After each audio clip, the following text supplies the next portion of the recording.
Hey guys, what is up? Welcome back to another first look video. Today we're going to be taking a first look at Raid the Dungeon. I'm going to get through this as quick as I possibly can. This game has a lot of aspects, so there's a good chance I won't get through every single little detail about this game. You can't see here, but I'm level 1324. I've been playing this game for about 2-3 weeks now. I think I'm on my third week. I'm about to be on my third week. So I got a good little grasp of the game, I feel like, so far. As you can see, starting out on the server, you could have 3 characters. Thought that was a really cool aspect about the game. You can have multiple characters. As you can see here, there is an idling collection aspect to this game as well. So it is an idle game and it is a dungeon raiding game. When you first come in here, they tell you what's going on. They even give you the draw rates that you could see, which is really cool. It's, you know, they're super upfront and transparent about the draw rates that they have. But mainly this is a game surrounded around collecting items, collecting weapons, gear, leveling them up. And also there's another aspect with companions in this game. So that's a really cool aspect, and it's a really important aspect I'm gonna cover here soon. You can see they're doing a collab already with Skull. This game was released October 8th 2020 of this year, obviously. So it's only been out a little over a month and they're already so progressed in the game. They're already doing collaborations. I just think it's really cool how far this game has come in just a little bit amount of time. I think the graphics are great. It was a finalist in an indie game competition for an idle RPG, a dungeon crawling RPG finalist. And so this game's just really has a good development team behind it. I feel like I haven't really dived into the Reddit or the Discord, if they have any of those, or like the Facebook pages or Facebook groups yet. I usually do that with games, but I'm kind of still getting used to it. This game definitely has me wanting to play it, wanting to come back to it. It's definitely grabbed my attention, and it's one of my games that I am rotating in my list of mobile games and gacha games and idle games and things like that. The only thing, one of the critiques that I have is, as you can see, when you come off right off the bat, there's just a lot in your face. There's a lot here. Obviously you could hide it and things like that, but it's more of like learning it, learning how it works and learning what things do. There wasn't a whole lot of information in the beginning, so maybe they could have a better informational system around the game to where it's like, okay, you need this for this, you need this for this, this is how you upgrade this is how you upgrade that, this is the path you need to take, and things like that, because it's not just a mindless game. And that's one of the things that I appreciate about it, is with weapon collecting games, these tend to have the tendency to not last very long, because one of the real pools for gachas and idols and things like that is pulling for champions, is trying to draw champions, is that gacha aspect. Obviously this is different because it's with weapons and gear, and they really nail that aspect about this game. But like I said earlier, they have these things called companions. So these are actually characters that are on your team with you. You use them in PvP, you use them in the normal adventure, in the normal dungeons. You can upgrade them, you can level them up, and it's just like having that main team of champions. Like I'll show you, if you want to improve the tier, see, you got to have a B tier of her if you want to improve her to A tier, and she's one of the highest tier companions that you can have. You could see, you could tell by the coloring of the boxes. We have eternal boxes that are the purple blue, and then the infernal boxes that are the second to the highest tier as well, which are the red borders. And that goes the same for equipment that you have as well. So one of the aspects that really keeps you hooked on this game is that equipment and how it looks as well. Like, the equipment looks so cool, and as you can see here, just the graphical elements, and it's more cartoony. I know the guy who made the I think it said in the description, like, the guy who made the graphics were from Mega Man and Shovel Knight. I think that's what they mentioned. But as you can see here, the graphics are really cool. They're animated graphics. As you can see, I got this little winged Gundam back piece on. Not exactly 100 like super 3D, super realistic graphics, but as you can see, as a side scroller game, it nails it in that aspect. So there's a ton of stuff here, as you can see. So we'll just go through one by one, just the main aspects of the game that I feel like are worth mentioning.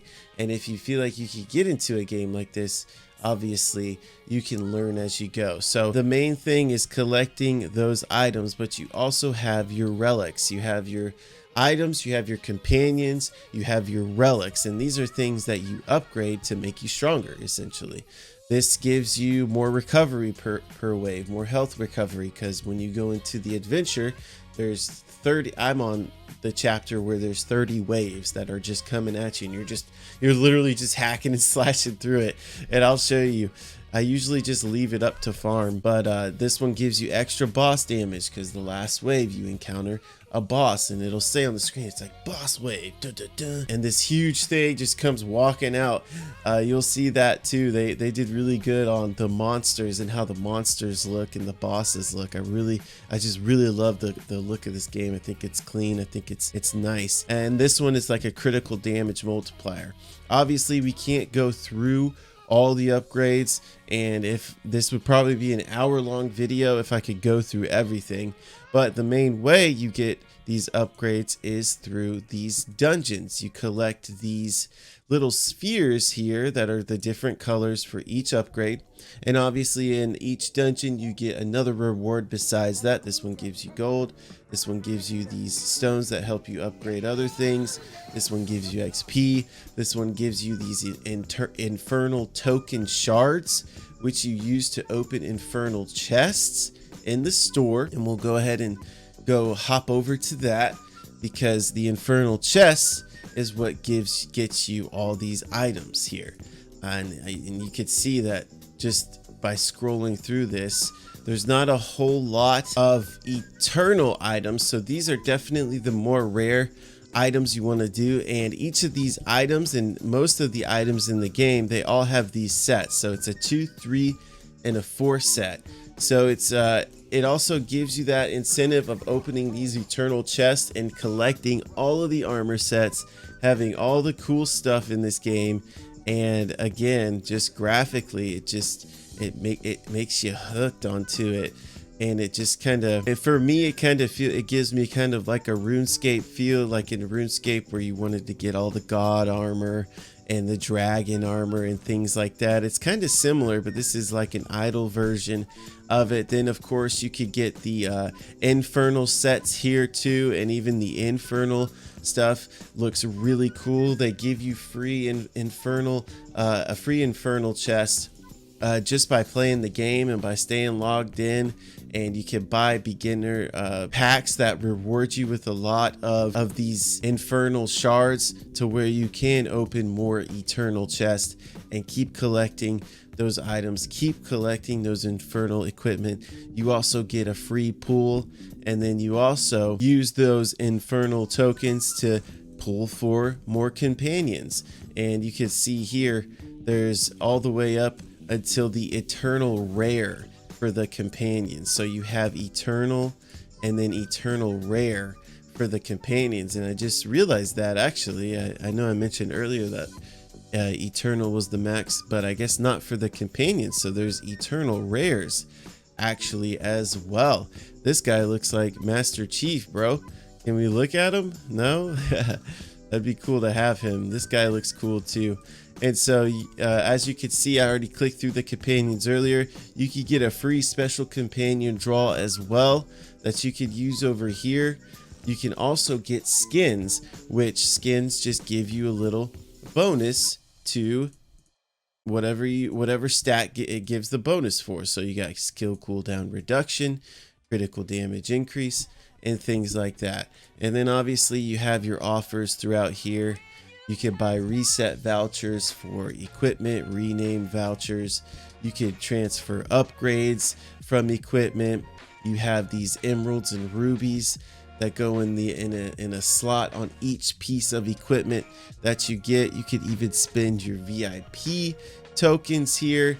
You could come over here and you get these little egg things. These look like little dinosaur eggs. I forget exactly what they're called, but you get these when you open eternal chests sometimes if you're lucky, and you could use these to get these items. There's eternal infernal equipment token obtains. If you have 3 of them, you can actually pick an infernal weapon and use that. So there's just so much to this game. I wish there was a better introduction to this game, because you have to cover a lot of ground in this, and guys, I'm not going to cover everything. So I'm gonna real quick show you the equipment. You can't see the tab because I'm in the way. You also can't see the boots and barely see the weapon over here. But you have a maximum of 10 equipment slots you could use. The main weapons are a gun or a bow and arrow, like ranged. You also have a staff as a weapon, and then you also have just like a melee weapon, sword or an axe. I actually just got these 3 eternal weapons for free just because I logged in, and so I got 1 of each. So I thought that was cool, and I already had the chest piece to match the gun on this one, so I was like, sweet. So as you can see, I got the 2 set that gives me the skill damage increase, and it launches a destiny blast every 5 seconds, and I'll show you guys that. So with the equipment, you can enhance the equipment, you level it up, and you can't really see because I'm in the way, but you use gold to level this stuff up, and whichever level you want to do, and you can hold this down. Let me disappear. You can hold this down, you can increase it, bada big, bada boom, and enhance. You can reset the item. Down here you can see that you could reset it, and then there's these gem slots that you could use to put gems that give you buffs, increase in critical damage increase, and it looks like certain gems go with certain items. And so that's a really cool aspect to get about this game. I haven't even got into that about this game, guys, and I'm over level 1300, which is so crazy. I haven't even gotten into the upgrading and all that fun stuff. I actually just got beat by somebody in PvP who had worse gear than me, but she just leveled them up, and she leveled up her companions. So we have the dungeons, we went over that. We have the special collab dungeon where you get Mark of Rifts, which allows you to enter the rift stages over here.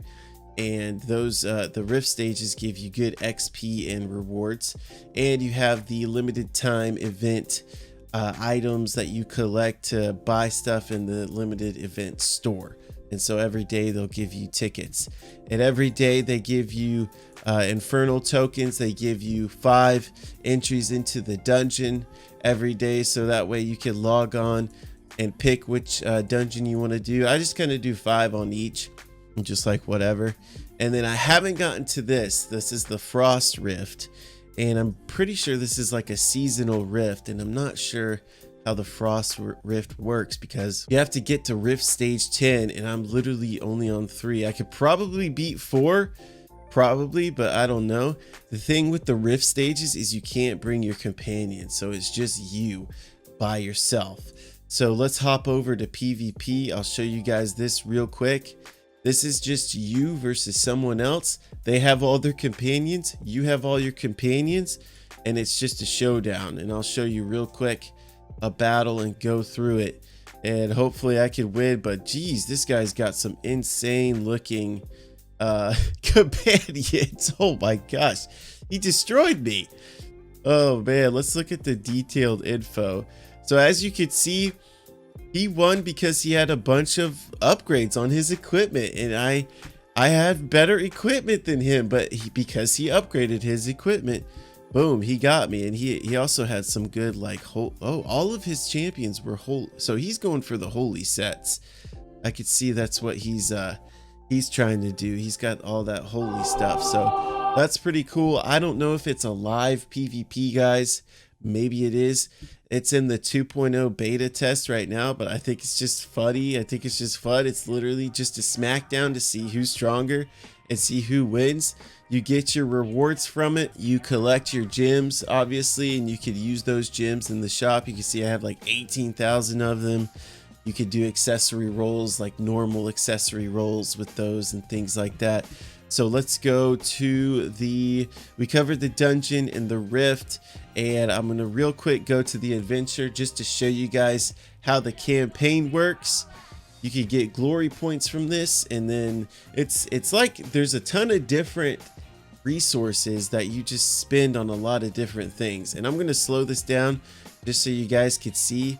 Like, I'm standing far away, my companions are in there, they're tearing it up, they're tanking some of the damage. You can see my skills down here are going off. I have certain skills for each weapon that I use, and you can go in and pick and choose those. We'll go in after I do a couple more rounds of this. All your companions have certain abilities that they use. You can see I'm getting a shield here. I have a mount that I'm also using. It's like a molten lava spider, and he like spits fire every so often and has a chance to call down like a meteor strike. And so I'm getting gold. I have these bonuses where I have a plus 100% gold and plus 300% XP. But let me tell you guys, this game is a grind. If you like grindy games, man, you got to keep playing this and playing this. I accidentally actually left this up overnight, and I only got like 100 levels probably, like as this was running. And so the further you get, the harder it gets. And those dungeons are actually really hard too, those rifts. So it makes you want to come back and get stronger and keep going. In the Skull collaboration event on the next level, it's like a huge jump. I don't know if I could show you guys just real quick. Like, you could see here's the boss attack, defense, 2,000, 3,000. Okay, cool. Then we get to stage 3 and it's 24,000, 37,000. I'm just, what? Like, there's just such a giant jump. So it makes you want to get better, get stronger, so that next time when these events come up, you can get the limited equipment skins. And these also have abilities themselves as well. And there's a limited companion who's an eternal rare companion called Fox, and he's a hunter. So you could also spend them on other things here. As you can see, I've got about 5,000 tokens, so not bad. I actually didn't think I'd have that much by now. But the event has been lasting for a while too, so that's nice too. It gives everyone a chance to do that. And so real quick, we're going over the skills here. For my rifle, it's called Light Beam Rifle. Then I have this Lightning Discharge. You summon a portal and cast lightning bolts. Ice arrows, I launch ice arrows. Then I have this thing called a falling star, where a blazing meteor comes out of the sky and scorches the enemy. You have these debuffs where you could freeze, electrocute, where it like paralyzes them or they receive extra damage. You could poison, bleed. You could slow them. You can knock back. You can push away enemies. You can knock them down and they're unable to move. And you could do a blackout where they're unable to move. That's more like a stun, I would think. And then electrocute, they receive extra damage when damage is inflicted. Really cool. This is more of a buff skill. These are like active skills, and then your basic attack skill is the first one. And then the buff skill, I have one that lasts for 8 seconds and increases all of my stats by 20%. And so that's for every weapon, guys. You could choose each ability you want to use, whether it's sword, whether it's ranged, or whether it's the staff that you want to use. So there's different ways you could go about it. Obviously, if you're a staff user, you want to have equipment that has more skill cooldown reduction. But if you're like a weapon user, like a sword or a gun, you obviously want critical damage and like attack speed and things like that. So that's about it for this video, guys. I know this is a longer one, but there was a lot to cover in this game, and I still don't even feel like I scratched the surface. But if it's something you're interested in, check it out. Tell me how you like it, and I will see you guys in the next video.